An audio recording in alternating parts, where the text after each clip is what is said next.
So today presenting we'll have Amy Brody, who's our Vice President of Marketing Services. We'll have Alex Saunders, who's our digital marketing expert, and Donna Heck, who's our client services director. So they're going to kind of map us through the whole customer journey and how do we actually measure what's going on. John Wanamaker once said it, we love this quote, half the money I spend on advertising is wasted. The trouble is I don't know which half. I mean, there's so many different ways that you can try to get customers. However, you never know like where they're coming from, right? There's, like I said, even direct mail, for example. People say it's dead. It's not. It's just not done right. So we're going to help you guys fix that, and not just direct mail, everything else. How do we maximize that dollar we're spending so we know that 100% of the money we're spending on advertising is not wasted? So I'm going to hand it over to Amy, who's going to start with our customer journey. We are going to have an opportunity for questions at the end as well. So if anybody has any, feel free to jot them down. I'm going to sit down, and I'll let you guys go from here. Thanks, Eric. Yeah, thank you. Hey, everybody, how's your tour? Fabulous. Good. All right, a little bit of swag you get, that's always kind of fun. And something probably has your name on it. Mapping the customer journey. So what is that all about? It's taking a moment to figure out in your minds, what are your customers doing when they come into an interaction with your brand. So what are they doing? What are they thinking? Where are they even? Where are they when all of a sudden your brand pops up? Very important to know that. Why is that crucial? It allows you to anticipate, anticipate where your clients are going to be and tailor your marketing to them, right? So you know that 85% of your customers are going online first. Then you want to make sure you have an online presence. So it's those kind of details, but then it goes way deeper into that, into the whole customers and who they are and what they are in the psychographics. But that's an example of just when you hear the term meet them where they are. Been in marketing for so long, and like I hear that all the time. I'm like, what does that really mean? Well, that means to make sure you're in front of them wherever they are in their current journey, not just throwing out things at a wall and hoping it sticks with some people. What I didn't tell you is that I have been in marketing for over 30 years. Don't go there. So I've been a salesperson. I've been a director of marketing. I've been a strategic advisor, a client service director. Anyway, I've been at this from all facets, and I've been in the customer's shoes. Of course, just ask my husband and count the number of Amazon boxes that arrive on my porch daily. So that's, just want to let you know who I was. But anyway, we're going to talk about your customer and where do we find them and what are those key touch points. So awareness, where are your customers when they first become aware of your product? Have you brought them there? Have you met them there? Are they on their computers, or are they in a shopping mall? Are they reading the newspaper? Consideration, right then your customers are in the point of saying, you know what, I do need this, I need something, and I'm going to get it, so I'm starting to think about where I'm going to get it and who I'm going to get it from. Decision, they've come a long way, they've done their homework, they've done their research. Now they're like, I'm going to pick. And what's going on in their brain as they go to make that decision? That's what you already know by having mapped their journey. So you're there ready to present them with the information that they want. Conversion, that's the actual process of they put the credit card in, you hit buy, and Amazon shows up 2 hours later with whatever your purchase is. That's conversions are, you'll hear later, very important as to what happens. Where are they? What are they thinking when that conversion is taking place? It becomes very important in how you market to them. And then the post-conversion, that's where, that's the after purchase. You've bought something, you're excited, you bring it home. What is the experience from there? Do you get good customer service? Did the transaction go well? You got a question, was the delivery good? You called help because you couldn't quite set it up, just couldn't get it going. How was that experience that you had? So those are key touch points. And if you think in terms of your customers, of all those different times that they'll be touched with your message, you have to make sure that you're thinking in their minds, where are they? Are they brand new? So we're just educating, we're just making them aware, there's no way we're getting a sale day one, we want to just make a presence, and we want to get into that consideration stage so we can then get to the decision, conversion, and post-conversion. Common pitfalls. Bad data. How many of you track data of your customers? Where they are, when they come in, do you have a database? All right, so as you know, when they come in, when you start collecting your data, the most important piece of that is making sure that it's accurate. Making sure that the numbers that you're gonna use to make a whole lot of decisions in your marketing and where you're gonna market are coming from a place of good data, understanding the data that will help you reach your goal. Because sometimes it's not just the simple sale of a product, sometimes it's I wanna make the customers aware. We don't have enough awareness, so pulling out the data, what made other customers become aware of you? How did other people get to you? That's how you start to learn, and you use that data to then say, okay, we can go market to those people at that stage that they're in. Not collaborating, right? So your folks are getting ready to do a big marketing plan, you've got it all set. They are getting all their team together or not. And that's where the collaboration comes in. If you can do everything right about your marketing, if they're only talking, if those people are only talking to their one customer and not the salespeople and not people who are interacting with the product, you're gonna miss so much information and miss the point and miss those important factors of how to reach them. So it's important to make sure that they're talking to not only the marketing person, but go talk to the finance person, see what they say, talk to the CEO and see what's important to her. And then too static. All right, that is where you set it, forget it. I know you guys don't do that because you're here. You're people who understand marketing are here at these kind of things. You can't just set it and forget it. Everything is changing, especially with our technology now. So you really do have to look at the numbers on a regular basis and make adjustments. There's nothing wrong with making adjustments. You haven't done something wrong, you haven't made a mistake, you've learned, and now you're gonna put that information into what you're gonna do next. Measuring the effectiveness. So that goes back to, we've talked about how we're gonna map and know who we're gonna get and everything. How do we know that that works? Well, first of all, you're gonna track conversion rates.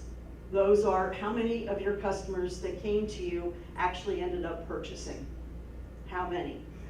Customer satisfaction scores. So we ask, right? It's a pretty big deal. People read reviews, they look online to see what your percentages are of, do you have 4 stars, 5 stars? Customer satisfaction scores are more than the surface. Yes, we all want to have 5 stars, but it's very important that you are thinking about what's that 3-star? What's that 2-star? Is that just somebody who's mad and ticked off and has a chance to express himself? Fine, put that in its box. Or is this a trend that's happening and something needs to change here? Retention rates, how many times do your customers come back? We all know it costs a whole lot less to get a customer to come back than to get a brand new customer and start at that awareness stage. I'm pointing at the map that's not up, but at that very first stage to get them through all the way over here is a lot longer than if they're already there and then they're gonna buy again. Net promoter score. That's when you say to customers, hey, would you use us again?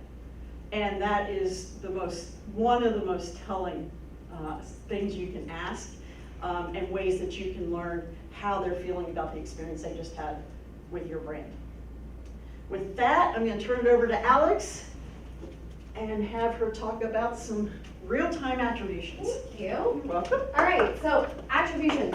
What in the world does that mean? Attributing results or not attributing results or attributing not so successful campaigns, right? Figuring out what in the world did we do? Did it work? Did it not work, right? We've got to track it.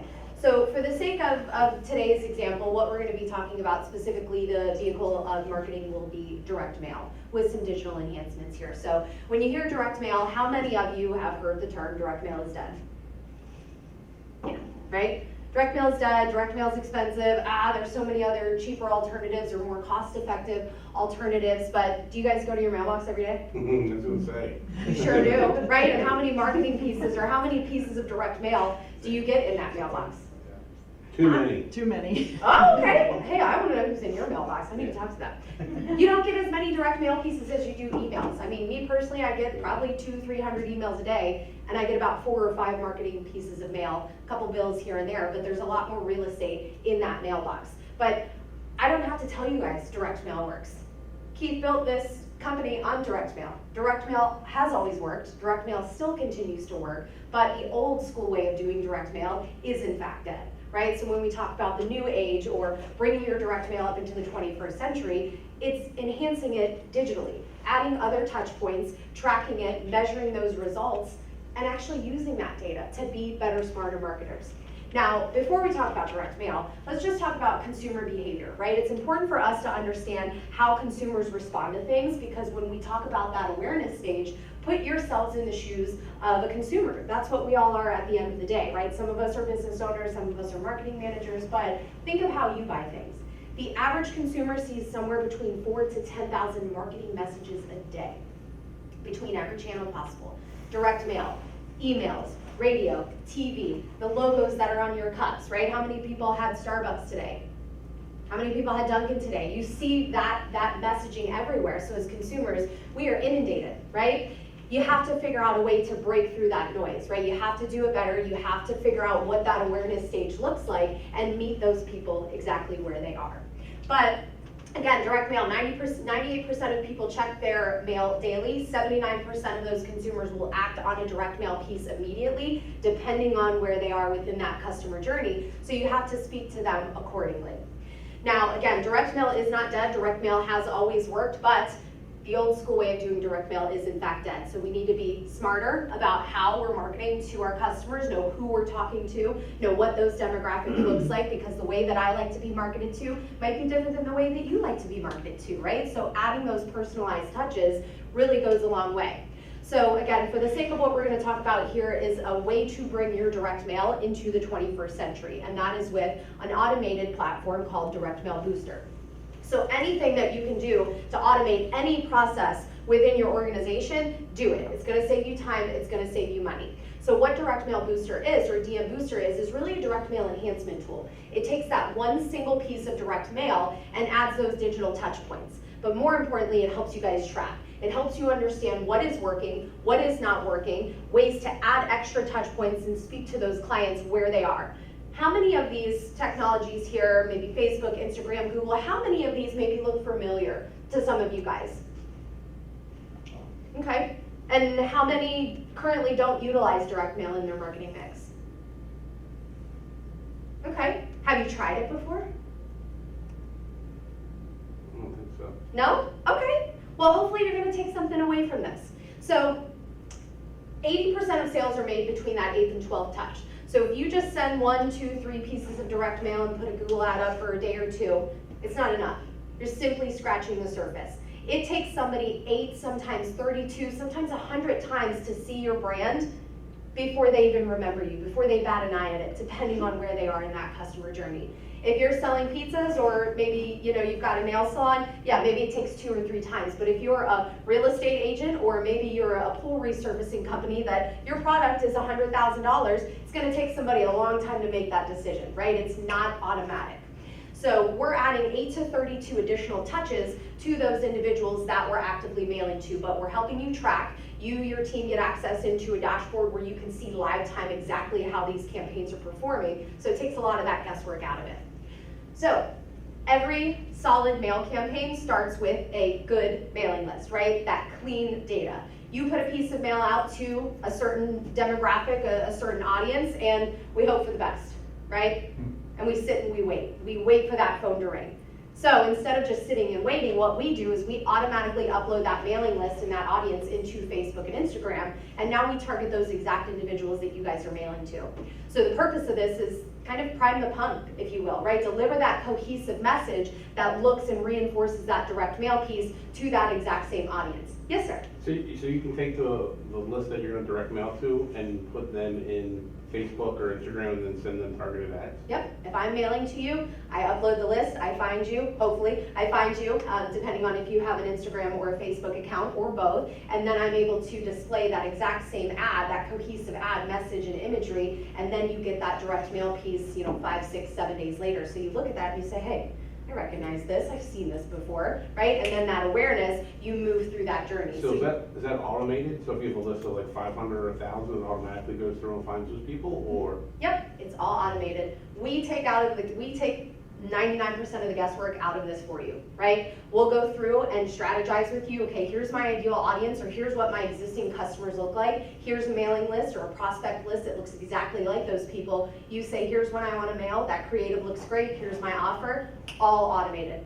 Typically, it's a 30-day campaign. Now, of course, you want to be more consistent than that. Mail every 30, 60, 90 days, whatever that cycle looks like. But yes, it's all automated. Very cool. Thank you. Yes. Now, what you can track in the dashboard is you can log in and see, all right, your mailing list, for example, was 20,000. We reached 6,800 of those folks via Facebook and Instagram. I was able to display 16,000 warm-up ads to those folks, and I had 92 people click on that ad, and this ad looks exactly like that direct mail piece that they're gonna receive in the mail here in just a few days. So they're already responding to it. They haven't even received that physical, tangible piece yet. Just about every single piece of mail that goes out of our facility here is tracked. Right? It's like the Amazon tracking of your direct mail pieces. So that way we can give you guys the peace of mind that what you're paying for is actually being delivered. So you can see in your dashboard exactly when we're mailing the pieces out, when they're gonna hit or project to hit in homes, and then of course it's at the home peace of mind delivery. Peace of mind is one thing, but timing your other marketing efforts more strategically from a marketing standpoint, I think is extremely important. You wouldn't send an email follow-up if they haven't even received the postcard yet, right? That doesn't really make a lot of sense. So you can time those other efforts more strategically. Now, QR codes, I know you guys know what those are, right? They've been around forever. Static QR codes, where it's really for mere convenience for end user. They scan a QR code, they get to a website, hopefully they do what we want them to do, and then that's the end of the story, right? But you can do it better than that. You can personalize those QR codes, right? So if you have a mail piece that's 5,000 people, we can print 5,000 personalized QR codes on those pieces, so that way Donna's is different, mine is different. So instead of just looking at quantitative data, now you can actually pull up a list. You click on this little people tab and you can see Alex Saunders at 123 Main Street scanned that mail piece 6 times. Donna scanned it 21 times. This person maybe once or twice. Who do you think you should follow up with? 21. Well, all of them. That was kind of a trick question, but yes, the one who scanned it 21 times, do you think they're interested? Yeah, they're moving through that journey, right? So meet them where they are. Now, informed delivery, how many of you guys have that? Okay, and those that have it, how often do you check that email? Every day. Of course you do, right? So our open rate here is 100%. What email have you guys ever sent that's gotten 100% open rate, or even close to a 50% open rate? Doesn't happen, right? Informed delivery is free through the USPS. Go sign up for it. What it does is it sends you an email every day that says, hey Alex, here's what's coming in your mailbox today. So now your mail piece floats to the very top, it's in full color, and you can click on this little ad, or your clients or prospects can click on this ad and it sends them straight to the website. They still have not received the direct mail piece yet, so they've been touched maybe 6 times by now. What do you guys think is gonna happen when they get that tangible piece in the mail? You think they're gonna recognize it? Probably, right? Higher likelihood of that happening. Now, it's actually 42 million people that are currently signed up with informed delivery. Anybody that changes their address within the Postal Service is automatically opted into this. So if you are an organization or a business that, new movers, if you're a painter, if you're a closet redoer person, right? New people, as soon as they move into their home, what's the first thing they want to do? They want to take a sledgehammer to everything, right? They want to redo things. New people, they need a bank, they need a school. Hopefully they figure those things out first, but think of the opportunities here of getting in front of people first before your competitors do, and this is a really easy way to do it. It is not to replace any form of email marketing whatsoever. It's meant to enhance your direct mail campaigns. But again, from a results or attribution standpoint, you can see how many emails were sent to those folks on your mailing list. You can see how many of those were opened, and we provide you the exact report of these 374 folks that clicked on that ad and went to your website. Why is that important? why should it be important? Because you're filtering down from the 48,000. Those are the people that are saying, hey, this is a really good offer. I like this. I'm interested in this. So what should we do with interested people? Continue to market. Follow up with them, move them through that map, right? So it's taking the guesswork out of it for you, right? These are your people here. These are the people that are moving through that stage. So I think you guys can see kind of where I'm getting at here, right? So call and text tracking. You put a postcard out in the mail, we sit there, we hope the phone rings, right? But when we say, hey, how did that direct mail campaign go? You say, oh, nobody called. I hate that, right? I hate to hear that you're not getting the results that you want. Has your receptionist asked every single person how they heard about you? Maybe 50% of the time she does, right? She's doing her best, we all are. But how many of those people maybe got your postcard, scanned that QR code, went to your website, and the last thing they remember is they found you on Google? What got them there, right? It takes all of that human error element out of, did they come from here? Did they come from here? The only place this phone number exists is on that mail piece. So we dedicate a local or toll-free number to your mail pieces, so that way when those prospects or clients are calling, you don't really have to ask them where they heard about you. You know exactly where, because that's the only place that number exists. So how many of you guys would rather receive or communicate via text message than a phone call? And I talk to people all day, I love it, but after I'm done, I don't want to talk to anybody, right? I am exhausted. I want to text somebody. If I can text to make an appointment and I don't have to have any human interaction, that is for me, right? And that's not every day, but meet people where they are. Some will want to call, some will want to text, some will just go on the website and do what they need to do because they're pro buyers. That's great. You want to appeal to every single audience.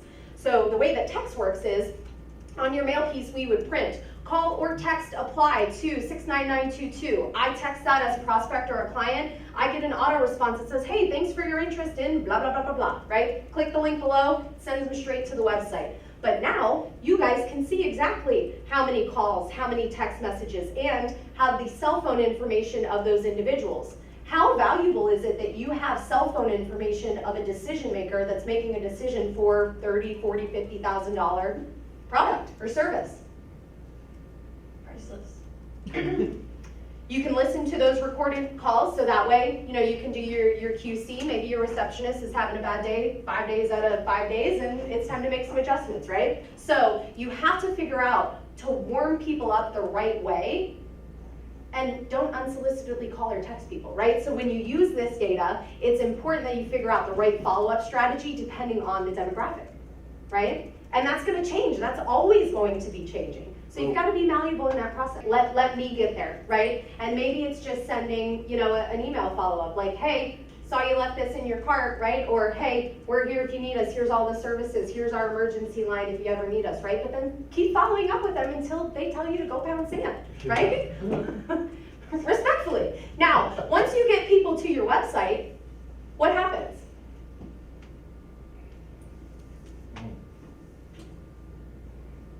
Couple things happen.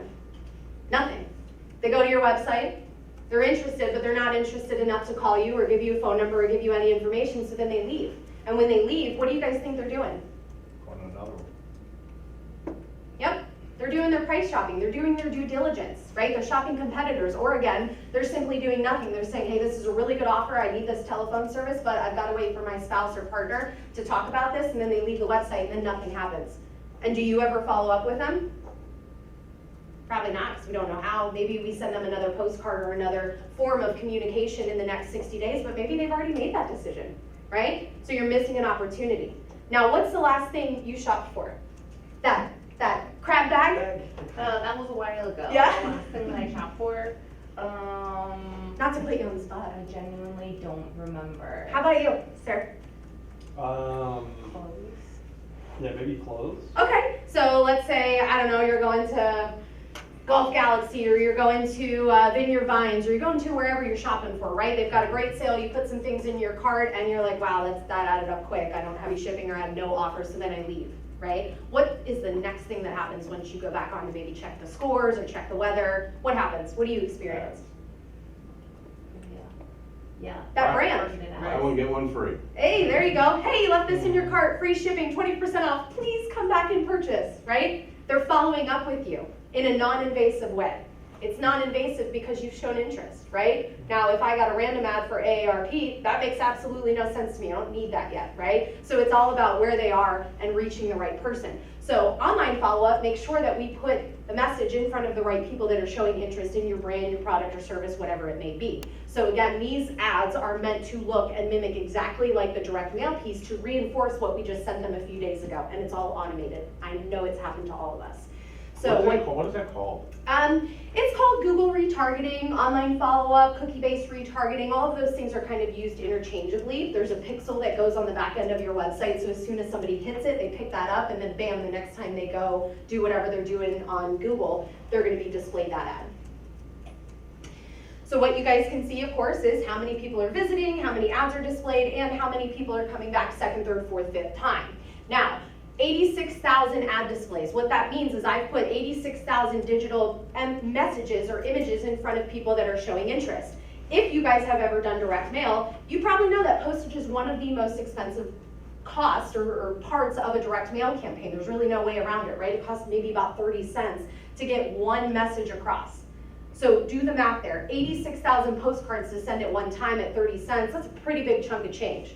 I'm not saying don't do direct mail in those quantities, but be smart about how you're doing it. Something like this that allows you to spread that marketing dollar out in multiple baskets is going to net you a better result, right? You're gonna meet people where they are. Not everybody's gonna have Facebook, not everybody's gonna have Instagram, not everybody's gonna be online Googling. Some people are just gonna simply take that postcard, scan it, go to the website or say, hey, this is a really good offer, I'm gonna pick up the phone and I wanna talk to somebody. Meet them where they are.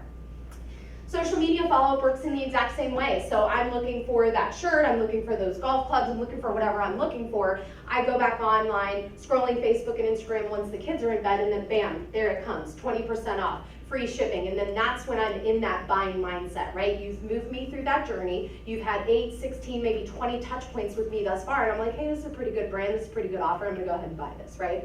So it follows the people that go to your website via Facebook and Instagram, and you can see the exact same stats that you can on the Google side. How many ads have been displayed, how many visitors have come and gone to your website, and how many times people have come back second, third, fourth, fifth time, and identify, are they male, are they female? What age demographic is responding to this? So if you notice that there's a low click rate, we need to change something up, right? We need to make an adjustment. We need to see, okay, men are responding to this, so maybe let's make the creative match that audience, right? That's also not rocket science, but if you're not tracking it, you don't know, right? So all it's meant to do is help give you attribution and help you be better, smarter marketers.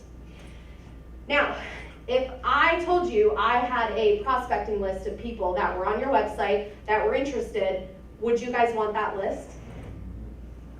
I hope you want that list, right?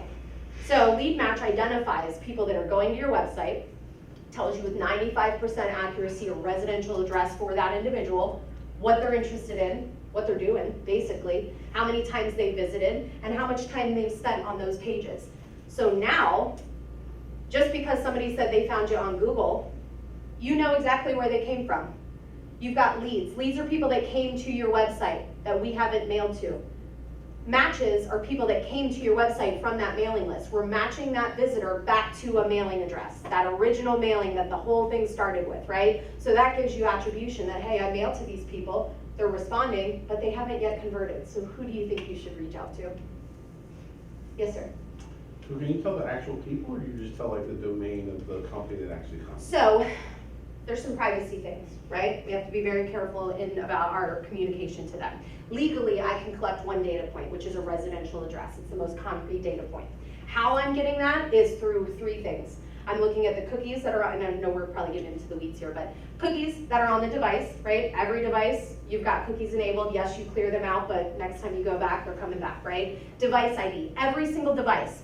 This laptop here, the desktop here that we've got, the laptop here, my cell phone, your cell phone, every device has a device ID. It's kind of like a social security number that's attached to a person, right? That's also then attached to a cell phone plan, which is then attached to a residential address and a person and a human, right? So all of those data points are interconnected. And then IP address, of course. Now, IP address is not a concrete data point in itself because every time you move, like when I hop on the Wi-Fi here at the Strategic Factory versus Tampa, Florida, those IP addresses are different, right? So through those 3 data points, I'm able to say, this is the residential address of the person that was on your website, legally. Now, if they were on your original mailing list and your mailing list has names attached to it, I'll spit that data back in that report because that's not anything new, right? You already provided that to me. But we can append it for phone numbers, emails, if they drive a red Ferrari known to parent. Whatever you want to know about those individuals, we can get it. We just got to go through the proper channels. And so that's a service that you offer, it's just called Lead Match? Yeah, Lead Match is one of the technologies in the full DM Booster suite that comes with it as sort of a full circle here, right? You're doing all this advertising and all this marketing, and 90% of people are going to your website. So we want to identify who they are, what they're doing, so that way we can take this data and then say, okay, here's all the data points, here's what worked. Alex Saunders was interested in a $500 Dyson vacuum, a V900. Send me a postcard about that V900 with a 20, 30, 40% off and maybe free shipping, and I am more likely to convert than Donna, who is not interested in the $900 vacuum. So quick question as well, what about bots, right? So you don't Yeah. see a lot of bots on the sites? Absolutely. I work for a tech company, and we're trying to see who comes to our website, and it's like, hey, there's 3,000 people that Right, come to our website. there's no way, right? So it is difficult to track that. In a sense, I can't prevent it from happening, right? But what I can prevent is the accuracy. I'm gaining a 95% residential address, that's 95% accurate. So if I notice that it's, you know, an overseas address, a UK address, somebody has hit the website 10,000 times and was there for maybe 3 seconds each time, I know that's not legit, right? Right. So we look at that data, we scrub all of that out, and we have filters within that data collection that helps eliminate 90% of that, I would say, with utmost conviction. But you know, data is data, right? There's no list that's ever going to be Like you said, you have ways to 150%. kind of look at it and kind of, you bring in the good and you filter out the bad. Yeah, yeah. If you're, you know, based in, you know, Owings Mills and you have 75 people that are hitting from, you know, Colorado and Texas and here and there, it's like, okay, well, where are these people coming from, right? How are they getting to my website? Did their neighbor tell them? And then all, you know, so you've got to look at it and kind of take it for what it is. But 95% accurate residential address, and what we can also see is, again, the top 5 URLs that they were on. So we can then say, okay, here are our top 5 products or services. Those are the things that these people are interested in, so let's market to them about those products or service, right? And you can also filter it by geography. You can filter it down by, again, the time that they were on the website. So if somebody was on there for more than 5 minutes or their bounce rate was less than a minute, you know, I would consider those a pretty interested person. So it's all relative depending on what your business is and what your sales process looks like.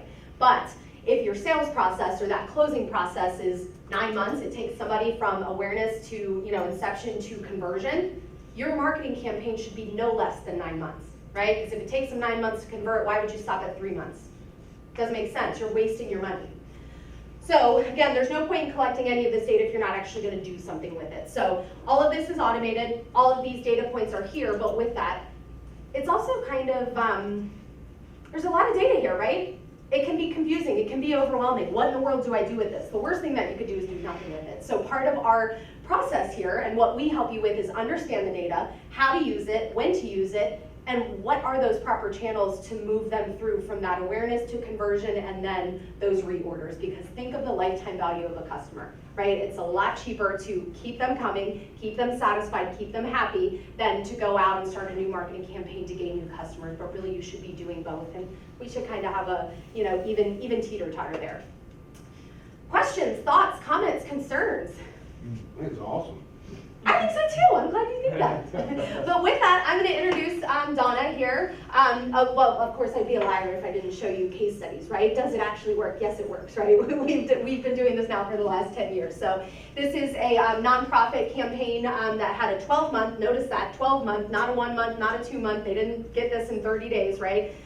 Increase giving by 25% for a total of 1.6 million. Now, of course, not everybody's going to have that budget. You're also not going to have that audience, right? You have a very niche audience, as I'm sure some of you do as well, but we're here to help you with it. We've seen a lot of really great campaigns. We've also seen campaigns that have not performed well, and we know exactly what those downfalls are, so we can help you with that. And now I'm going to introduce Donna here. Thank you. Sure.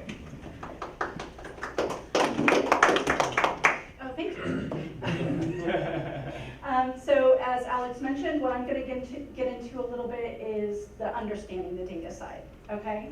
So how many of you guys are familiar with these phrases here at the bottom? Like response rate, conversion rate, Conversion rate. or cost per acquisition? A little bit, so some of it might not be new. So your response rate, of course, that's the percentage of people who actually responded versus the total number of mailers that you sent out. For that, in terms of response rate, if you get like a 2% response rate, that's pretty much the average, the national average, right? If you get like a 5%, that's, you had an excellent campaign.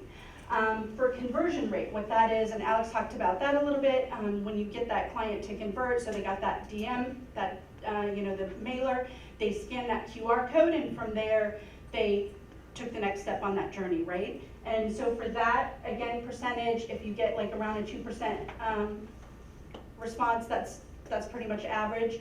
If you got like a 5% response, you're doing excellent, right? So the next one is cost per acquisition.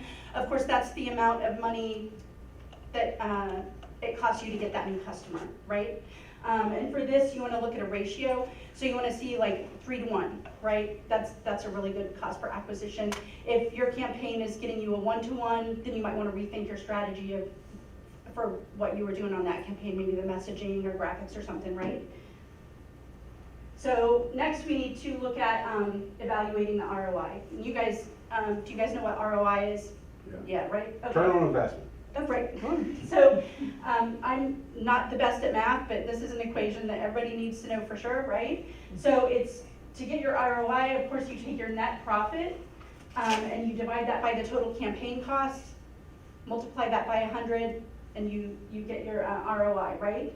So when you look at those numbers, the most important thing that you need to do is not just take a guess. You want to look at all of the information that went into this, right? So for your cost, for the mailer, you want to look at the design, the printing, the postage, you want to look at all of it, right? So you get that accurate data.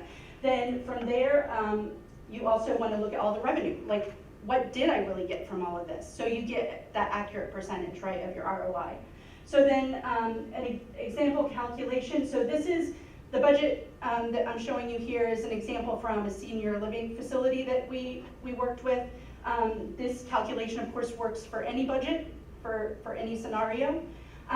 So the total campaign cost for this was $10,000. The total revenue that was generated is $25,000, which brought the net profit to $15,000. So the ROI, of course, if you do the calculation, is 10,000 divided by 15,000 times 100. They got 150% return on their investment. That's pretty great, right? Okay, so next with this data, what you need to do is you need to look at how the campaign did overall. You want to really do sort of analyze the data, take a good look at that. So based on that, what you're going to see is, do I need to refine my target audience? So for example, maybe I sent out the campaign to a net or a group that was 65 to 75 and 45 to 65. Maybe all the people in the 45 to 65 age bracket, I got really good responses of, but not the 65. So that helps us laser focus our target. Maybe we need to adjust the messaging and offers. So like what Alex was mentioning, the Dyson, maybe we need to sweeten the deal. Instead of 10%, we need to provide 20%. So we'll do a new campaign based on that. And then to optimize the design, so take a look. As an example, we had a client who the best response rate they got, they are a home remodeler, and we found that doing images of an actual remodel versus the beach, which is where all of their target audience is, the beach did much better, go figure, right? So that's important data, to use for future campaigns. So there we go. So, before we wrap up, I just want to ask if anybody has any